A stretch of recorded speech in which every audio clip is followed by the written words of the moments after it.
Look.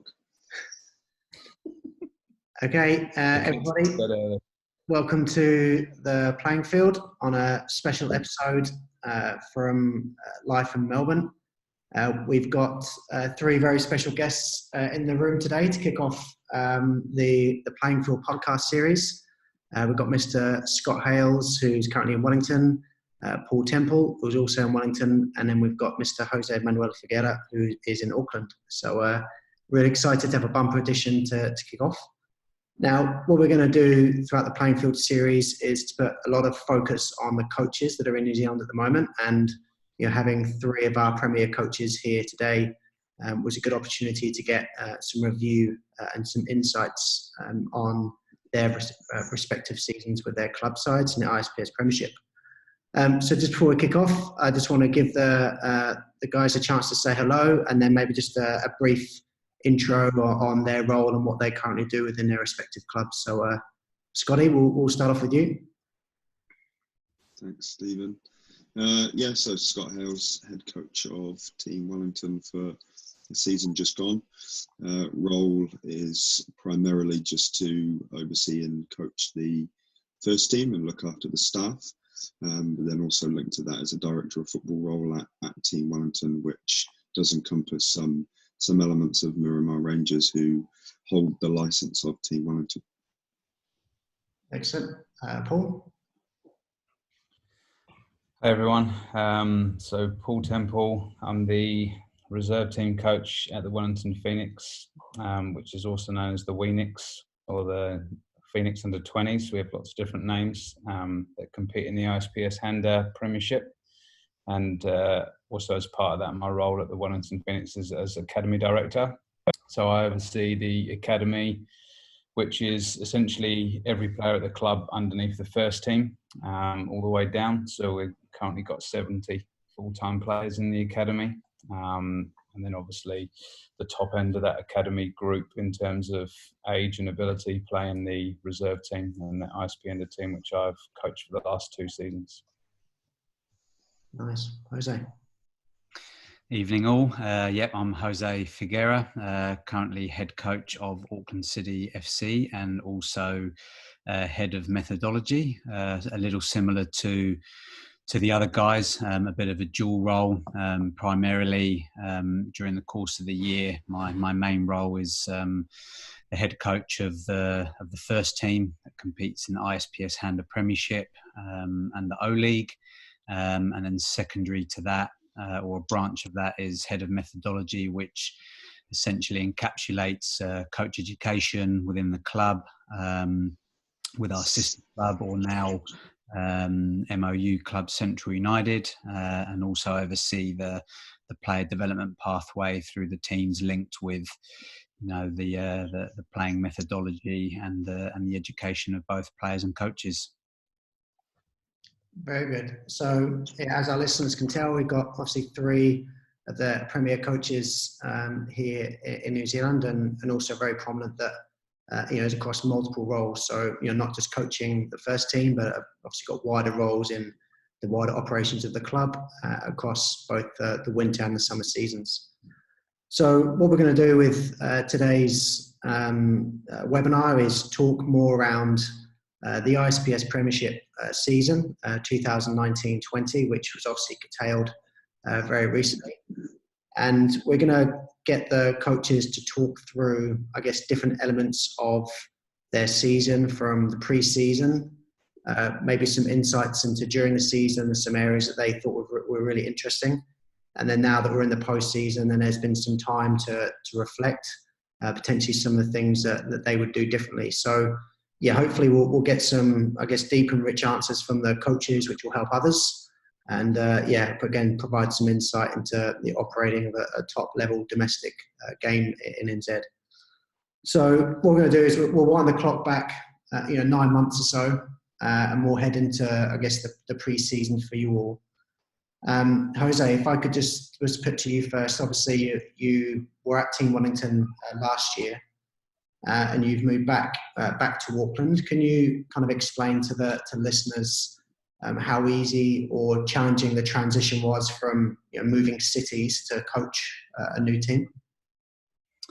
Yeah, it was the transition. I would like to say, looking back now, was easy. But if I cast my mind back, it was, yeah, obviously a bit of a stressful time, not just personally, but also for the family. On a personal level. Obviously, moving cities and moving house and moving family is, never the easiest thing to do. And to do that and start a new role obviously brings its challenges. But look, obviously got a really supportive wife and family, and the club were fantastic in the initial part of doing some work, still based in Wellington, a little bit of planning, but they made life really easy for me in terms of the resources and the staff, which pretty much stayed in place from previous years. So we had a really strong structure in place for me to walk into, which was very good,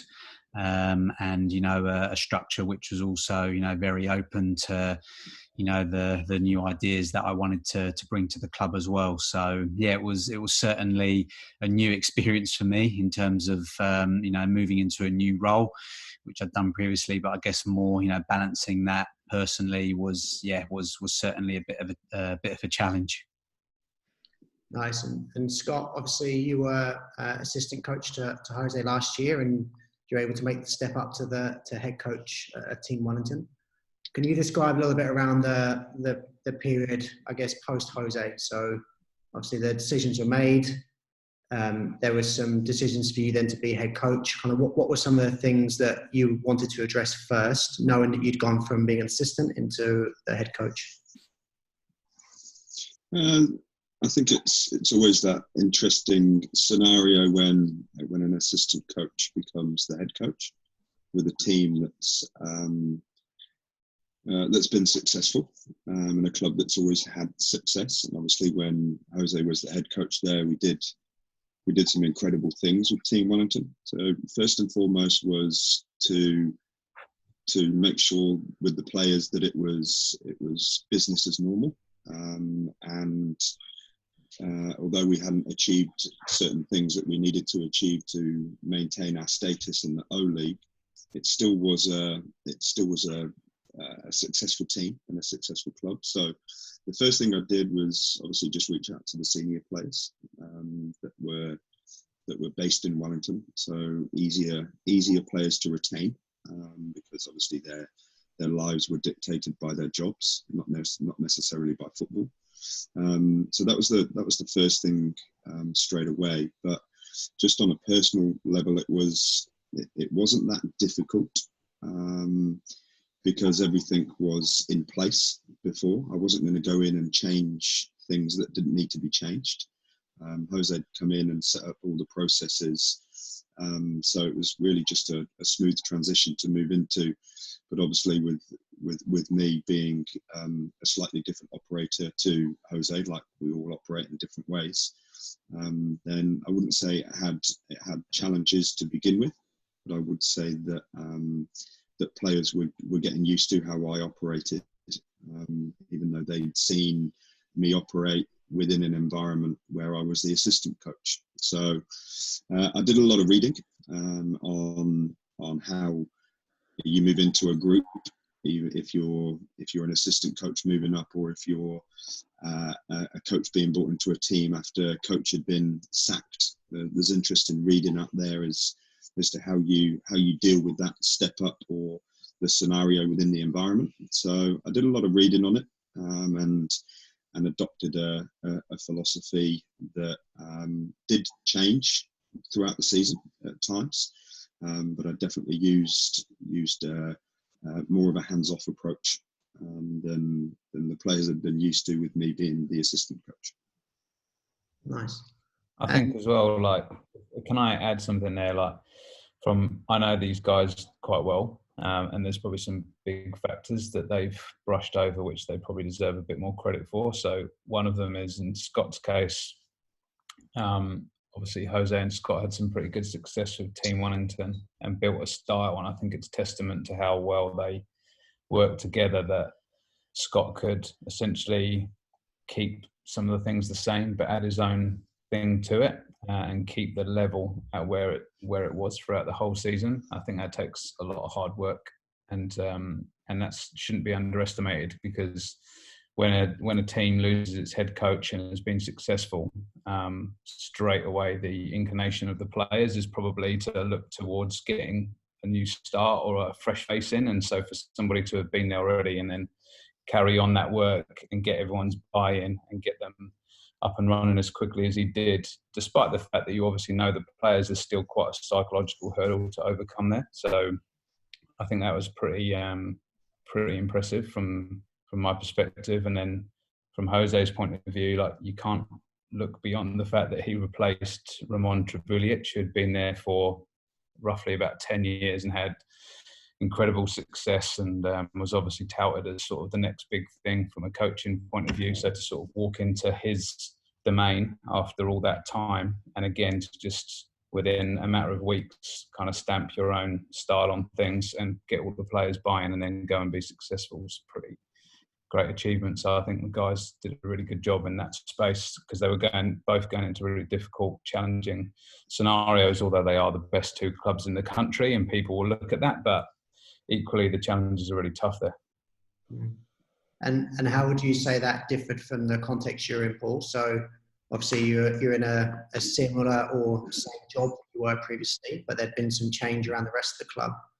Was it different in terms of your preparation for your campaign, or was it pretty similar because you'd already been there previously?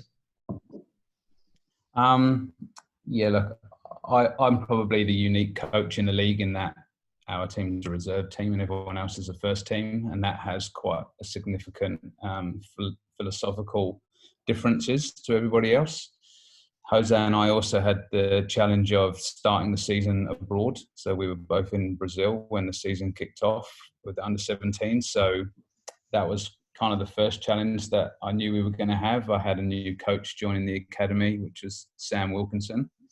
So we had to integrate Sam essentially to take the team for the first few weeks and for the last bit of the pre-season. We had to build a squad while we were away. And my job is to replicate what the first team do at the Phoenix in the reserve team. And the reason that we do that is because if players like they have this year, like Sam Sutton, for example, moves up to the first team, they have to have the same roles, responsibilities, tactical understanding of, so they can make that transition smoother. And then equally, when the professional players drop down into the reserve team, they're not doing something completely different. They can practice what they would be doing for the first team in a reserve team game and get minutes under their belt, but equally play the system and for it to be familiar. So that was the other challenge, is that we have a new boss this year, and he played a completely different system and a completely different style to what Mark Rudan did the season before. So we had to get up to speed very quickly with Ufi and what he wanted to do and what his tactical blueprint was, to really understand it and then to implement that with our players. Those are the challenges that we face: new system, new staff, new boss to work for, and to try and do that while you're overseas as well was quite difficult. So it was probably always going to be a slightly slow start, but we picked up pretty quickly after that. And then Jose, as Paul alluded to, you took over from Ramon Trebulic, who I've had excellent tenure with Auckland City. What were the pre-season expectations or the early season expectations with the squad that you had, with the staff that you had, knowing that Ramon had set the bar very, very high? Kind of how did you challenge the squad around that element of it? I think the first step for me was to, as quickly as possible, I think Scott touched on it, but as quick as possible, firstly, connect with those senior players from last year that remained. Obviously guys that have, won a lot, have been playing a certain way in a certain system for a lot of years, and both as we're talking now, but also face to face, those conversations are really important in terms of that, in essence, the look and feel of things might not change a hell of a lot, but in terms of the ideas that I had within like the playing system, the language was another really important thing. The language of the technical, tactile aspects as well, and not just myself driving that, but making sure those senior players were helping to drive those things, and likewise with the staff around me. Obviously having people like Ivan Visilic, who's obviously been there a long time at the club, both as a player, and being that really important bridge between the playing group and the technical staff. So yeah, look, those first couple of weeks, even before we got going, were really important to make sure we're on the same page. A lot of the training systems and organisation were quite similar, so I think that helped with the integration of myself into the team. But getting some feedback around both the players and the staff of things like intensity of training, perhaps some of the logistical things around the trainings and timings of things where players would have liked to seen things move in a bit of a different direction. So certainly a collaboration. As a coach, I think moving into any job, you have an idea or an idea where you want to be here, but I think it's also understanding as a coach that you've got to take those steps towards where you want things to be perfect. And it was as I said, those early conversations were really crucial, and what was great to see that from day one. Philosophically, I think Roman, or in previous years, it's possession based. It's the ball's the reference. It's positional play. Were quite similar, but as I sort of said, those kind of things around the edges in terms of the intensity and playing a little bit more vertical through the lines, being a bit more aggressive in possession and out of possession. Do take time, but certainly driven by the staff and the players, those senior players, made it an easier job, I guess. Nice. And Scott, as you, I guess, reflect on the early stages of the season, obviously you had some new staff around you as well, including Jamie Dunning as the assistant coach. What were some of the things in those early stages of the season, of the actual competition, you were looking for that made you go, yeah, okay, this is now starting to become my team, or there's starting to become more of a personality to your team that you wanted? What were you looking for in particular?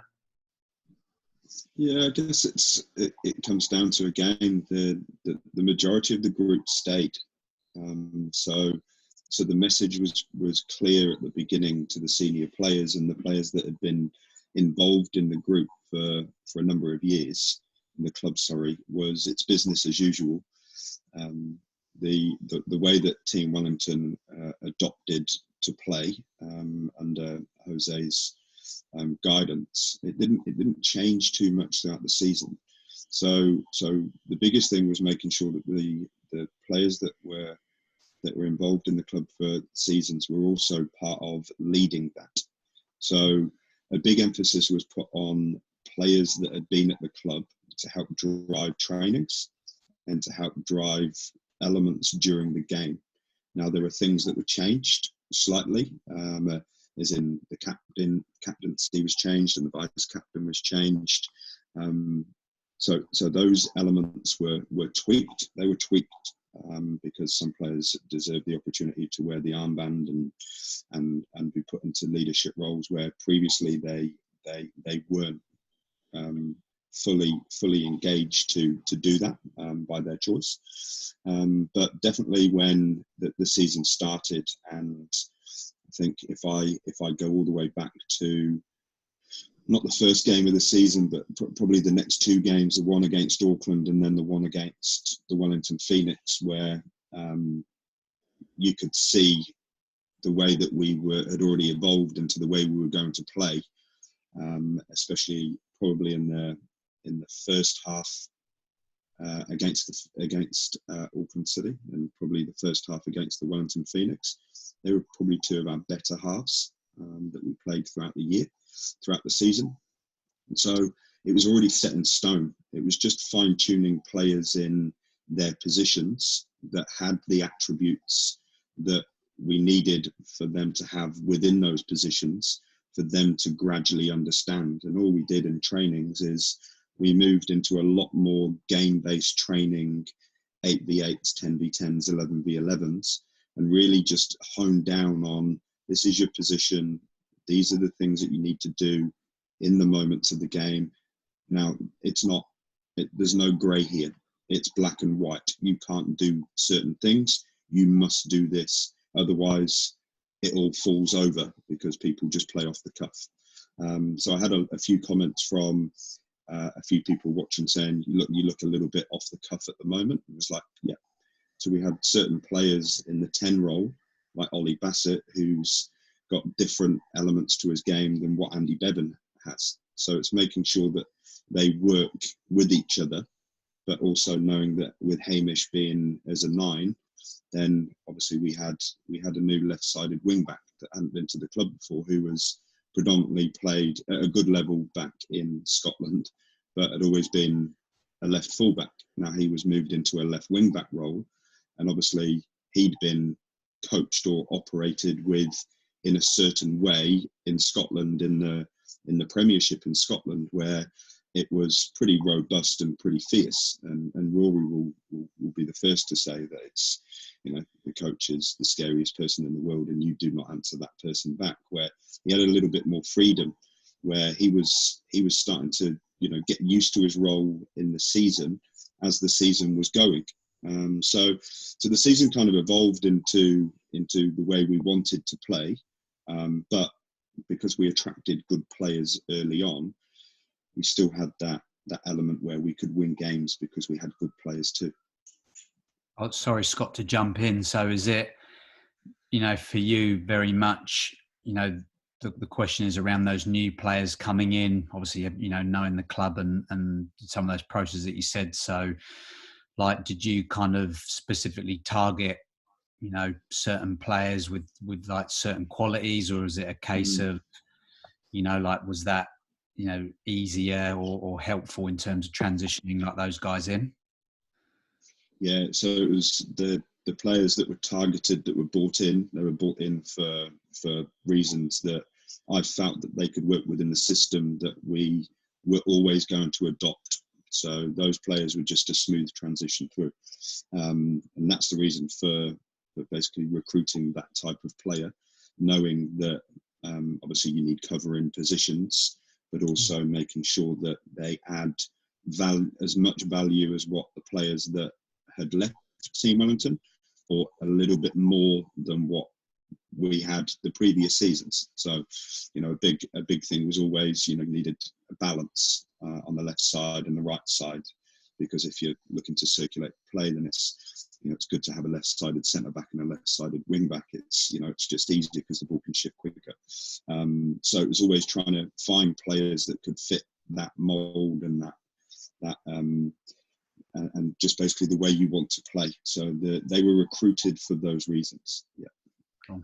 I guess players are really interesting, I think, because me and Jose had this conversation like a year ago about a non-left-footed wing back playing for Team Wellington. So like Scott going and getting Rory sort of really changed the dynamic of how they attacked. And towards the end of the season, he obviously started scoring more goals and assisting more goals once he got used to his role at Team Wellington. Became quite an attacking force for them down the left-hand side. And Bassett was a really big player, like early doors, and was also a massive loss for Team Wellington, so to be able to cope with that, because he was kind of one of the key players in that group. And then also with, I think with Jack Henry, Sinclair, arguably was probably the best player in the league before Christmas. And so like to have that kind of dual threat in those wide areas, I think was really interesting. And then Jose changed the dynamic quite a lot at Auckland. I think if people had one criticism of Auckland, it was that there was too many foreign players playing for Auckland City in the domestic league, and it wasn't helping the young Kiwi players. So I think Jose going off and signing high quality people that could fit into that environment and not drop the levels, but at the same time try and prioritise Kiwis I think was a huge dynamic shift for the league, because the level didn't drop, but it was done with New Zealanders, and more New Zealanders, should I say. So I think that was the recruitment is really key at these top clubs. Like, it's really specific.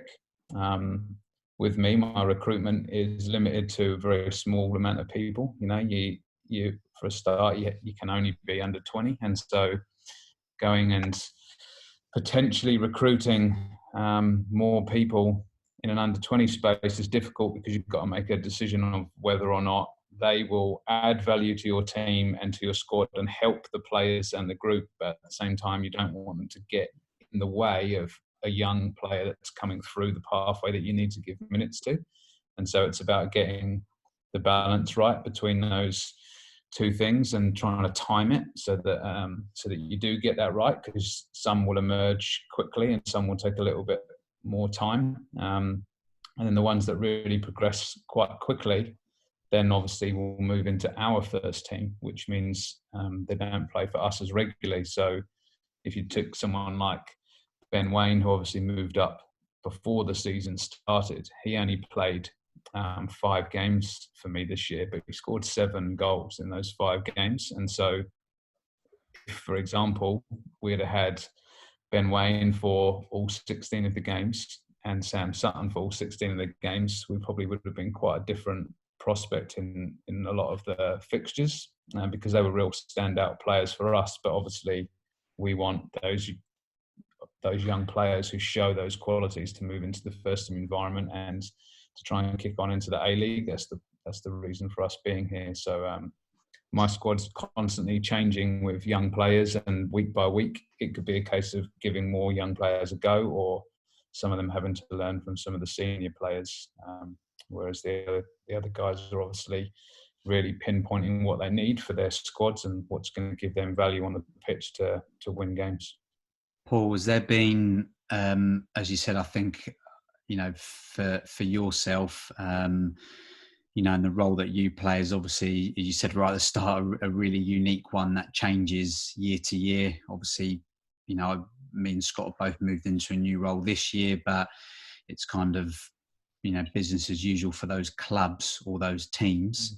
But for yourself, with things being so fluid every year, player-wise, fluid, obviously, coaching-wise, first team, you know, philosophically, in terms of those players that you've seen that have gone through, that either you've recruited or have been locally based, has there been, you know, I think we've spoken about how they fit in, you know, Scott mentioned like tactically, you know, technically, they have certain qualities that kind of, yeah, look, they're going to fit into my style. But has there been anything that, you know, a Sam, Ben Wayne, Sabri, like Libby, like, do they all have maybe one thing in common, or is there something that, you know, actually you look back and go, yeah, like I maybe, or we, or you recruited them because of A, B, or C? Yeah. Well, I would say that the thing that they have in common is their work ethic and their training intensity. They're kind of constantly training at the highest level. They treat training like a game. Wayno was very much like that. Suts was like that. And I would say the biggest loss to me this season was not having them train with me every day, because when you have them to train with you, it takes levels right up. They're your 2 key players, so to speak, and they got the best out of everybody else, and they drove everybody else. And last year they were the captain and the vice captain, so to sort of replace that on a daily basis is really difficult. So then you're asking guys like this year we had Ronan Wynn and Curtis Mogg, who stood up into those roles, and they really took on the mantle of kind of pushing training. And then as the season went on, some of the other guys that had been there for a long time but weren't necessarily what I would call the leaders in the group, they did start to show those qualities. So although it's, as a coach, you've got to try and get past this hurdle of, well, you missed that from your environment, and what are you going to do about it? I need to try and sign someone. You have to try and get other players to, I guess, bring those characteristics out in those players to develop their leadership skills and give them a chance to shine. But it's definitely training. When we had probably 1 or 2 sessions this season where Sam and Ben trained, and when they train, it just makes all the difference in the world. So it's that's the biggest thing I would say. Ben Old has got a fantastic training ethic. He's very much like those two in terms of how seriously he takes himself at training every day. And I think he, although he doesn't say a word, you know Ben well, he leads by that, like his intensity and his demands of himself at training. And I think his emergence this year has really helped the team on a training level, because he takes things up a notch every time. So it's been really good to see that from him. Nice. And Scott, as we obviously on the actual, in terms of the games and things like that, as you progress through the season, were there any games that I guess really surprised you or stand out from a tactical point of view that, you know, as someone that wants to dissect the game, like that would be the one to choose? You know, if you look at, you know, the Tasman game or what Tackler game, were there any throughout the season where? Probably not those two. Yeah. There was a few games within the season that you look back and think tactically, we got that right. Tactically, we needed to change. I guess there were 2 games that stick out in my mind. The first one would be our home game against the Wellington Phoenix. Knowing what the Wellington Phoenix are going to do, because obviously, like Paul said, they set up in a certain way, and you know the 2 9s do a job, and then the 2 10s just behind are they a 4-4-2, 4-2-4, stop you playing through kind of team. So then you know how important the battle of your wing backs versus their full backs are going to be. So how quickly can you get the ball out to your wing back, or how quickly can you get the ball into your 6 to then turn and then see where their fullbacks and what their 10s are then doing. So trying to operate in spaces where you can hurt the opposition. But then the other one was definitely against Auckland City at Davy F, the first half in comparison to the second half. That was a real that was an eye-opener, where in the first half we'd set up to defend more than what we usually do.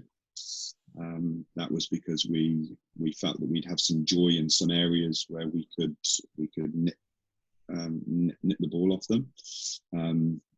But then it wasn't working in the first half, and Auckland, to their credit, were very dominant in the first half. I haven't got the stats in front of me, but looking back at the game, I was like, wow, we've done really well to go 0-0 here. And then just obviously, you know, when you know opposition coaches well, then it was important for me, which was probably a light bulb moment for me, coaching wise, at half time in the Auckland game, where you obviously observe the opposition coach, you observe the opposition players, and then in my mind, I actually didn't go into half time until probably about 4 minutes before the players came out, 5 minutes. So I sat down and went through a process in my mind of knowing Jose and worked for Jose for a number of years.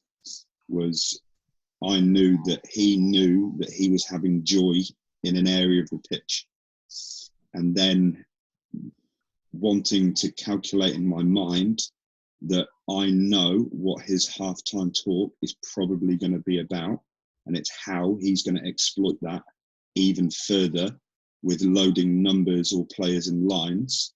So immediately I had to go into, I think this is what he's going to do. I'm going to stop the ball going there. And that's what we did in the second half. And we had a little bit more joy in that. So that was a big light bulb moment for me as a coach personally in that one. And then the other 2 games against the Wellington Phoenix were big ones, because, you know, obviously both times we played the Phoenix, they had their first team had a bye in the A-League. So that had the opportunity for the Phoenix to give minutes to players that needed the minutes from the first team. So they're always the ones that you a little bit more cautious of, because you don't know if the senior pros are going to cause you a lot of damage. And I guess that's the unknown quantity for Paul as well, I guess. But they're probably the two games that caused me the biggest light bulb moments in coaching to date. And then obviously on the flip side of that with you, Jose, were there a lot of consistencies in terms of how teams were, trying to set up against you? Was it, the same strategy you found on the whole for most teams, or was there anyone that stood out and potentially did something that you didn't expect them to do that potentially caught you off guard a little bit? I think one of the games probably Scott's touched on was that game at David Farrington, and I think that's the second half that he spoke about. So it was the first half we'd worked on building out the ball from the back in a certain way and building out in a back four and not keeping the back three and trying to sort of attack those wide or overload those wide channels and inside channels to try and, limit the danger of, some of their key players, obviously Jack on one side and Rory that Scott mentioned. So trying to overload those wide areas was something, that we'd been thinking about during the season up until then, just to evolve how we've been playing. Primarily because obviously that game was a big game and going up against a quality opposition. But I think the trend being, going back to even Team Wellington, was, many of the teams do set up in a medium to deep block. It's a case of, being, positionally really organised, trying to, attack certain spaces that at the start of the game they certainly aren't there, and there's always that side of as a coach, and Scott kind of alluded to, where there's the plan, then the game starts, the players try and interpret your plan that we've been worked on, but then the opposition, as Scott touched on in the second half, now present a different picture. There's now different spaces, there's now less time, there's now a high press, and something we discussed quite a lot as a staff after that game, and it kind of helped us throughout the rest of the season, was a few other teams did start to kind of press a little bit high, and as a team that has a lot of possession, there is a danger that you can kind of fall into a lull, and not sure if something that Scott can relate to against teams that play like a deep block. So, for example, a Southern United, we didn't end up playing them in the second round, but the first round, caused us a lot of problems down there. We ended the game 0-0, and interestingly, again, some review for me looking back this year, but also previous years, is actually 4-4-2 deep block. Is actually a very awkward, system to play against with wing backs. So, we kind of evolved things, partly in Scott's game, in that second half, in that first half. Towards the end of the season, we started to, evolve more into a bit of a 4-3-3 when we had the ball. And, as I said, it's definitely some trends were apparent, and I think this year, although the last few weeks the league, maybe the top kind of 4 or 5 or 6 even, started to break away, I think the fact that you had so many new coaches and so many new players, it made for an interesting week of training and preparation, because you were never sure. For example, at Tasman in the first game, they sat ultra deep against us at home. Obviously, you kind of prepare for that. You see that they've done that in a couple of games previous to leading into our game, and then against us, they set up a little bit higher and try and press from the front. So, it's definitely really each week was really rewarding from that perspective. And Paul, despite the fact that you had different players each week, were there any games that you kind of really excelled in terms of your tactical approach, or teams that you felt you really caught off guard? Like, were there any major highlights in that respect? It's is really interesting because generally you don't know what team you're going to get until probably Thursday or Friday in terms of professional players that would come down, and then more often than not they won't train before they play, so you're kind of doing a lot of coaching on game day, probably more than you normally would, just to try and like kind of integrate all those pieces together. So it is quite difficult to have like grand tactical plans in terms of preparing for them, because you don't often get the team to prepare for. So we actually did the opposite to what Scott did. We changed our training program to be a lot more individual and unit focused, and we did a lot of work and took a lot of the tactical stuff out of it, so that we could focus on the individuals. We were finding from our stats and reviews that we were conceding goals or losing points or losing matches because of individual things as opposed to tactical things. We didn't feel that we were getting tactically outclassed by anybody at any point. We felt we were tactically always capable, and me and the staff were confident enough that we could cope with those dilemmas if they popped up. So we just focused purely on trying to reduce the amount of errors in certain technical parts of the game within the players, and that really started to shine out in some of the results that we were getting because we just eliminated more of those errors. For us, probably the standout game of the season for us was Hawke's Bay away. It's somewhere that we don't travel well to. I think in the past 3 visits there, we'd lost 5-0, 6-0 and 5-1 or something.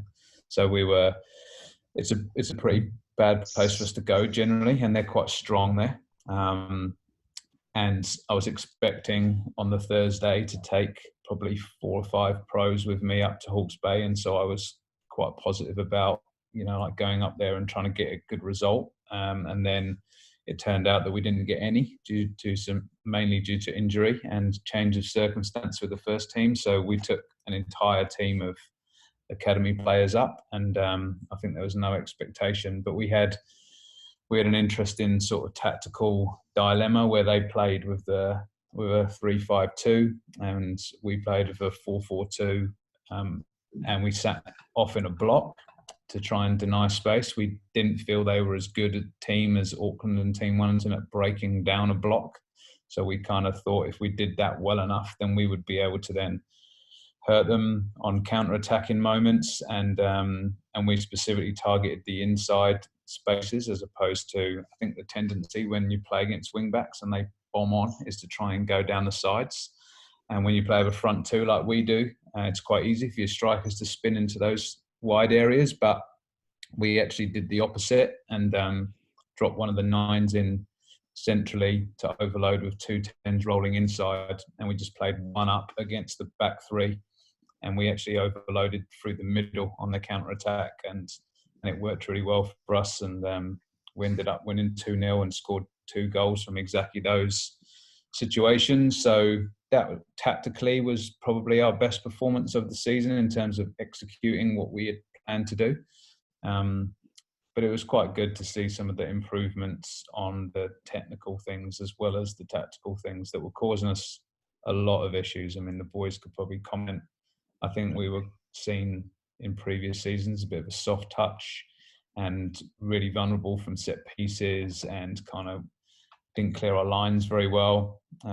Whereas this year we conceded 1 goal all season from a corner, which is pretty amazing for us considering like the few previous years. And then we did much better in terms of clearing our lines, keeping goals out, keeping chances away that we were quite easy to break down before. So we made some good progress in those areas, which helped, I guess, tactically.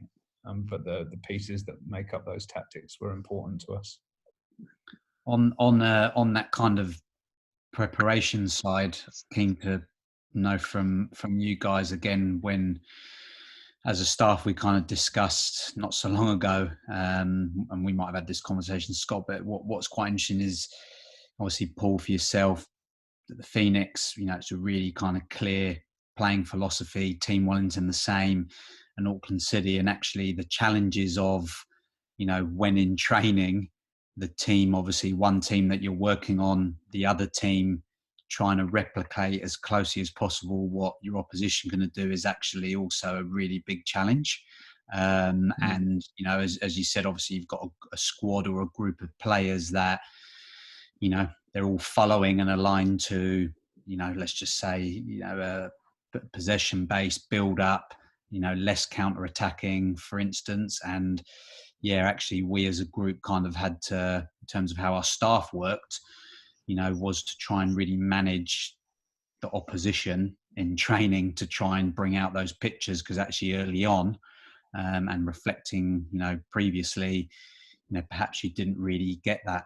And that was, yeah, kind of personally quite a good refresher for me anyway, to try and get a best use of staff, but also best use of the training moment, and trying to get those work-ons.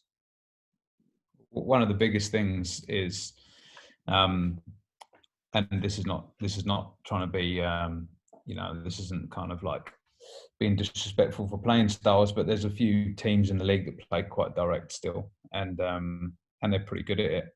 But to try and get young players in training who you're teaching to play possession-based football, to try and get them to hit long diagonals at training, for instance, is really quite tough. It's just not in their makeup, you know. So when you say, like, you've got to try and, the opposition team we're going to play this week going to play quite direct. If we get a bit of pressure on the back line, they're going to go long. So that's what we've got to try and replicate. To try and get people to do that is really tough, and to a point where we were getting the staff to do that a lot, like to start design your practices to start off with a long ball, defend the first long ball, win the second phase, play from there, because we're going to deal a lot with those sorts of things at the weekends. And so that's a real issue. Well, not an issue, but that's a real challenge for us to try and replicate when we come up against direct play. And then equally, when we're playing against the top sides, like these two, it's to replicate their positional play is really difficult, because they have real specific, structured and well-organised teams in attack. Whereas I think the rest of the league can have really good moments and then be really poor. And there's a little bit of inconsistency in some teams. Some teams, you watch some of their footage and you think, wow, they've played really well there, or they've done some really good things there. And then you watch another section of the game and it's really disorganised and it's quite direct and off the cuff. Whereas I think when you're playing the top two teams, to try and replicate that consistency of they're in these pockets all the time, operating in these areas all the time, and to try and deal with that is also a big challenge. So it kind of swings both ways. And then, Scott, as you obviously veer towards the end of the season now, were there any things that you think either you weren't quite able to get to that you wanted to, or things that are kind of already kind of been simmering away that you would then look to implement next year? So, you know, is there anything you didn't quite get to, but you think you could, either with some review or planning into next season? Yeah, I think what started to evolve within our structure and our setup, and the way that we were disciplined in how we were playing. There was always the moment to do something different, where we had players with certain attributes and weapons, where we were catching teams. We were just basically evolving. So, you know, just watching, you know, obviously Auckland were evolving when they played against Suburbs. They were a back three, but in possession, they weren't a back three at all. Their middle centre back was a six. So we moved away from build-up positional tweaks. So we already had our system set in place that players understood, especially in the build-up moment, and then down in lanes 1 and 2. We knew what we were going to do in those scenarios. I guess where we went to, which if you do look back over our goals that we did score, all of a sudden you saw elements of a longer ball coming in to play, where a lot of the previous, probably the 7, 8 games, 9 games, there wasn't much of that in our play. It was more controlled attacks or counter attacks.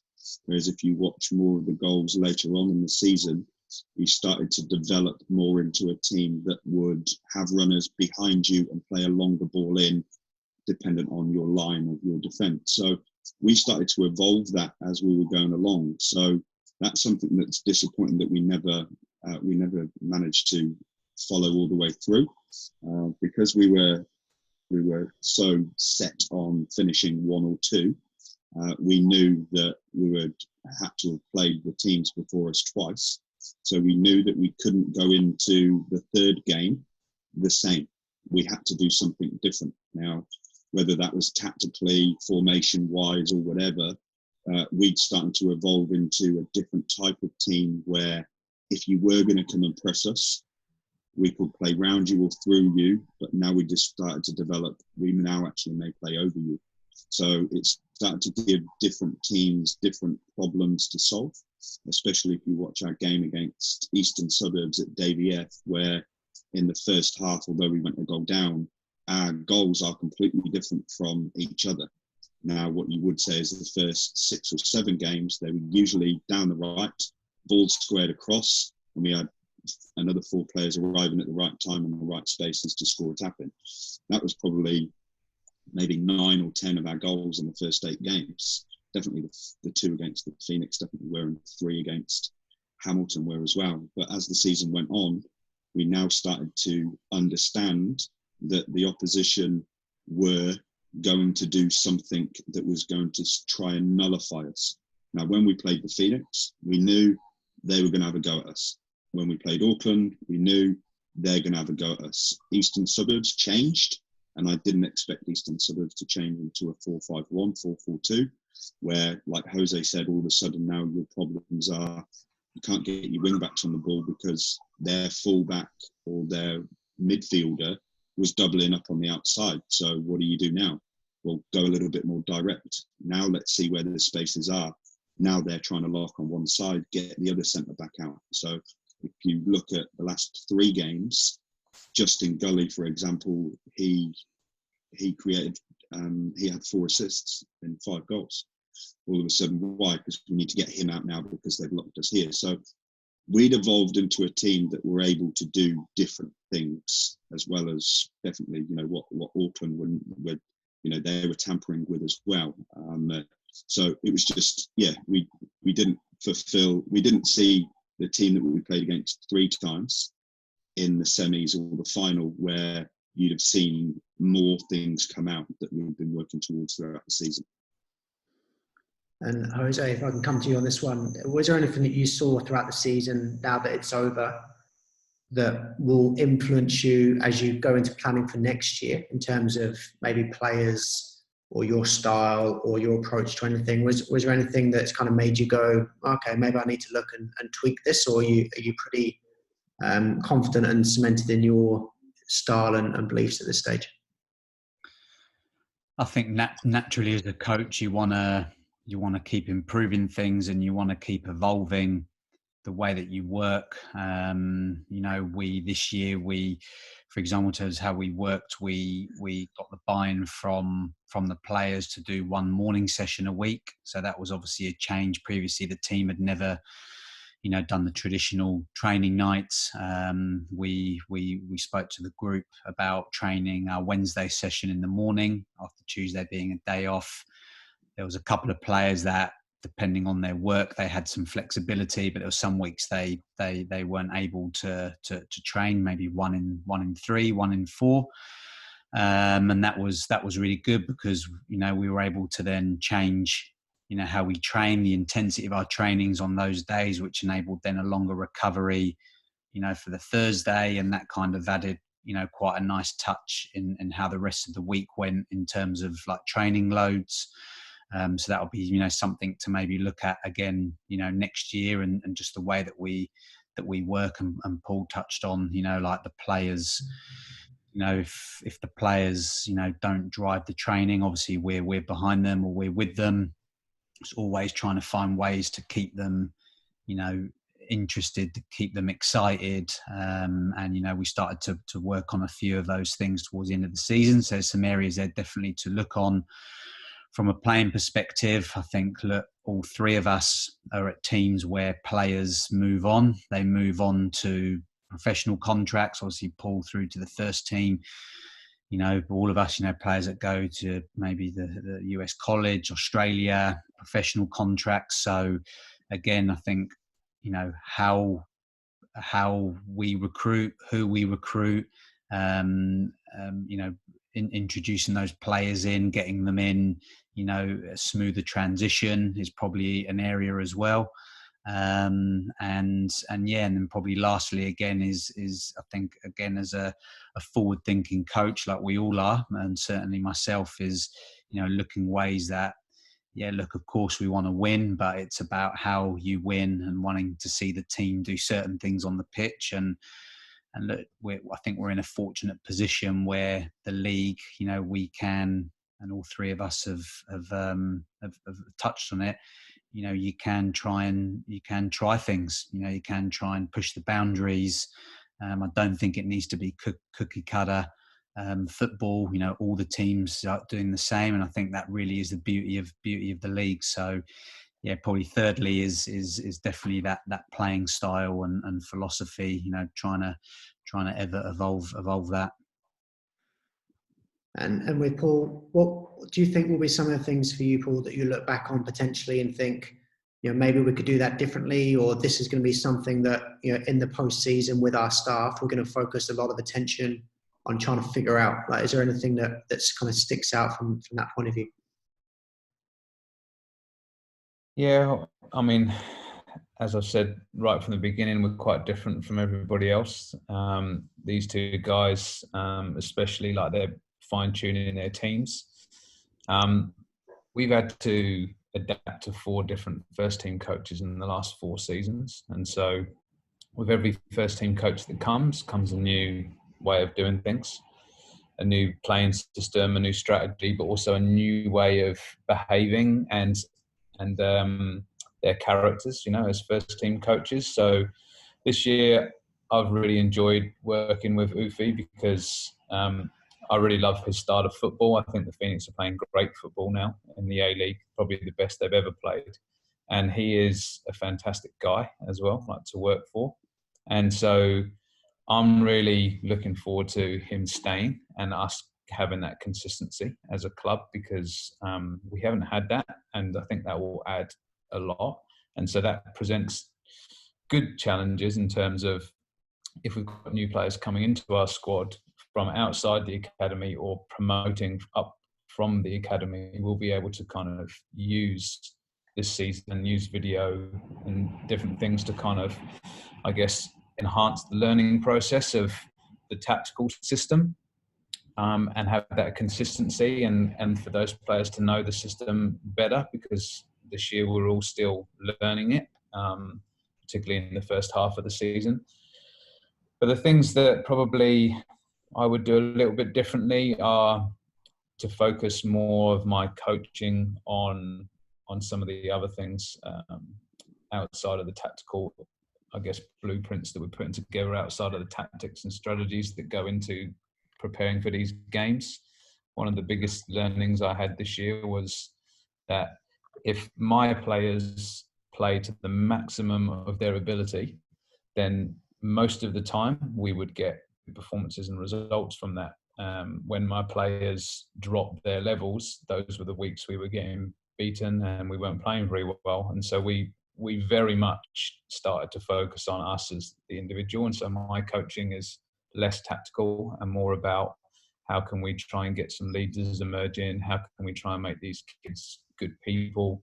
How can we start to communicate differently with these kids, like on a daily basis? How can I drive the best out of all of them? Because if we can do that with the individuals, then collectively that will help the team. And it doesn't really matter what system we come up against or what team we come up against, if we're all on our game and the players are kind of training really well and therefore go out and play really well, then we'll give everybody a good game in the league, and the results are important to us, but they're not the driving factor. We're not judging ourselves on where we finish in the table. It's obviously more about the players. So for me, it would just be trying to find new ways to, connect, and new ways to drive these teenage boys to become professional footballers, and to use some of the good role models that we have and that we have had in the past, and try and kind of generate a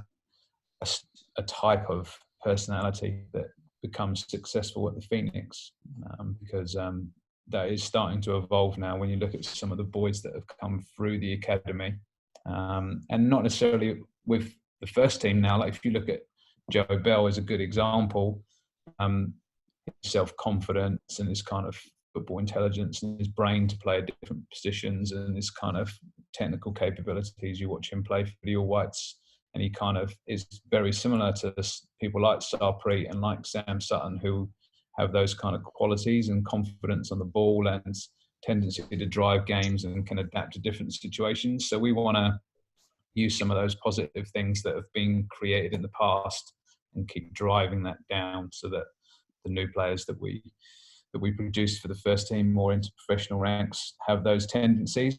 And then the big challenge is to try and create a game changer, somebody that's a superstar. Sarpreet has obviously gone on to some fantastic things. So the task is, can we get someone better?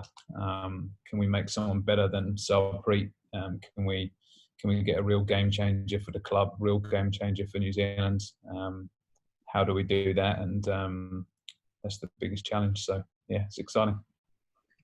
Okay, and then last question for everybody, and everyone can answer individually, is that what will be the one thing that you're going to put most of your focus on between now and the start of next season that's going to make you a better coach? If we start off with you, Mr. Hales. I was going to go in a different direction. I had to send an email to New Zealand Football Nice for better pitches to make me a better coach. Yeah, absolutely. To make me a better coach. What we did, obviously, this season we had a glaring, obvious fact that we were quite limited away from home. So what we did 3/4 of the way through the season is to try and obviously speaking to the players one-on-one, just to find out, what are some of the reasons. We don't do anything different. So just looking forward for next season, and part of what we implemented 3/4 of the way through this season is we try and remove the external factors. So I started to work with Dan Abrahams in the UK around obviously the psychology of the player. So trying to take away the external factor and only concentrate on the individual and the internal factor, to make sure that whatever's happening, wherever you are, whatever you're doing, you still have your high performance mindset. And that's something that we introduced to the players, which took a little bit of time to get through. But something that started to evolve into something that some of them, more than half, began to trust the system. So that'll be something that I'll be introducing from the beginning, because we saw huge rewards when, not instant, when we brought it in, but obviously when we did have some tough experiences with Canterbury away and Southern away.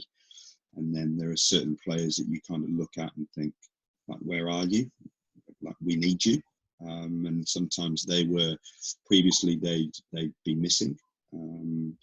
But definitely for the last 2 away trips, there were more than a handful of players that were recognising and consciously thinking about the external, but then consciously thinking about the internal that they can control. So the things that they can control are that they are away from home. They can concentrate on the elements that make them visualize to be a good player, or their feelings, or their buzzwords, or their squashing ants to nullify the bad things that come into their mindset, to try and keep them in a high performance mindset. So that's one thing that I believe is really lacking in the game. especially in the amateur game when we are dealing with these players. We see these players, 5 out of 7 days, but we don't work on the cognitive element to the player. So that's something that I'll bring in next season from the beginning, that I think will have huge rewards, especially considering we have the O-League to compete for next season as well. Temple, anything for you on that one? I mean, you touched on it briefly afterwards, but what would be the one thing for you that you think I'm going to spend a lot of time on this over the next few months? I'd say there'd be 2 things. One would be self-confidence. No, it's got to be one. One, See, there's your self-confidence. It's short. You got to have 2. Think of one, mate. Be confident. Yeah, I say that because I think, look, I'll be honest. Like, I think last season when Mark Rudan was at the club, everyone's confidence was quite low. I took a big hit. He was difficult to work for, and my own confidence was really low. And trying to operate and do a good job when your confidence is low is a difficult thing to do. I've really regained that this year with working with Ufi, and really enjoyed working with him. So I would say that have more, I guess, faith in myself that that I can do the things that I want to, and just to be myself and not try and kind of put on a front for somebody or put on a brave face. If I'm feeling angry, then I'll be angry. If I'm feeling happy, I'll be happy. Just be who I am. And I think that's an important message for coaches, because sometimes you can put on a coaching face and get caught up in it a bit too much. And so it's about being genuine, I guess, confident and genuine. And then the other thing that I learned a lot this year was managing my fringe players. I think it's quite, you try and be a good communicator with your players, and you try and pride yourself on having good connections and with your players. But I learned a few lessons this year around fringe players. Like, you have this perception of what they think and where they're at in the pecking order, and but then what the reality of that is sometimes quite different. And so I'm going to make more of an effort to really get to know each individual's thinking and what their thought process is around the games and their own progress, and work with them in more detail, and be more open and communicate around those players. The ones that are playing every week are generally always happy, and there's never any problem. So it's putting a little bit of time and effort into kind of really understanding how the others are feeling in the group, and what I can do to help them progress. So there'd be the 2 areas that I'd focus on. And we'll give you one, Jose. What would be your one thing that you? I was going to have 3, but oh well. No, I'll just go with one. Look, I think it's a bit of a similar theme, and whether that's the nature of us working in a space where, albeit the league, the competition, the teams, the clubs, we are amateur. We're obviously, coaches and players and club members that try and think professionally. And I think an area of, getting to know the person or the player is definitely an area for me to keep working on. What structures do you put in place, how you do that.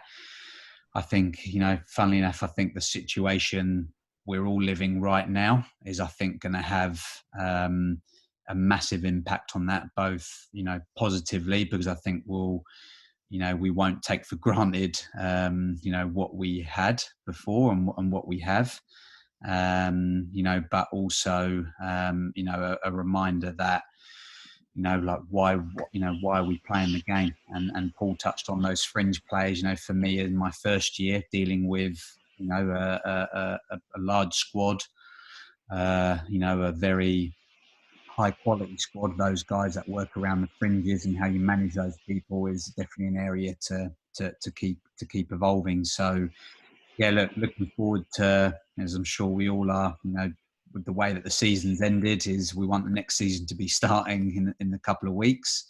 But yeah, getting to know oneself better, and our players as people, I think, is definitely an area that not naturally does fall, a little bit lower on the list, but in fact it should probably be a lot higher. So some exciting self-development times ahead. Nice. And I think that'll be a really good place to finish off the first episode. Just want to thank you all for being so open and honest and candid in sharing your experiences over the course of the season. And hopefully for those listeners that are listening, there's some really good messages in there for people to take back and construct in their own environment. So just on behalf of the playing field, just want to thank Mr. Scott Hales from Team Wellington, Paul Temple from Wellington Phoenix, and Jose Manuel Figueira from Auckland City. And hopefully we'll get them all on the pod again soon and discuss some more things that are relevant. But thank you all for your time, and we'll tune in again soon.